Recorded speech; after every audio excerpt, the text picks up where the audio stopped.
ছোটবেলা স্কুল কোনো প্রিয় জায়গায় যখন বড় হয়ে যাওয়ার পর যাওয়া হয় কি নস্টালজিক ফিল হয় না, আজকে ঠিক সেই রকম একটা অভিজ্ঞতা তোমাদের সাথে শেয়ার করছি।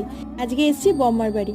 যেহেতু আমার মা তার মামার বাড়িতে মানুষ, সেই জন্য আমি মামার বাড়ির থেকেও বেশি বম্মার বাড়িতে আসতাম ছোটবেলায়।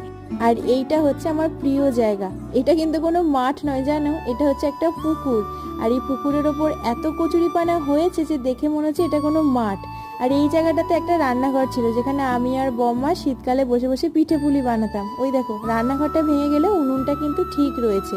আর এই পাঁচিলটা আম গাছের ডালের চাপে ভেঙে ওই পুকুরের মধ্যে পড়ে গিয়েছে। আর মা এখানে আমাকে দাঁড়িয়ে দাঁড়িয়ে দেখাচ্ছে যে এই পুকুর থেকে কত মাছ মা ধরতো।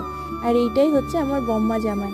তারা বেশ কিছু বছর আগে মারা গিয়েছে। আর আমিও প্রায় 6-7 বছর পর এলাম। আর এই ঘরটাতে জানো মা থাকতো বিয়ের আগে। আর এই হচ্ছে আমার ছোট্ট মা। আর এখানে আমি, দিদা, মা সবাই মিলে বসে বসে গল্প করছি। তো চলো আমি একটু গল্প টল্প করি, তোমাদের সাথে দেখা হচ্ছে।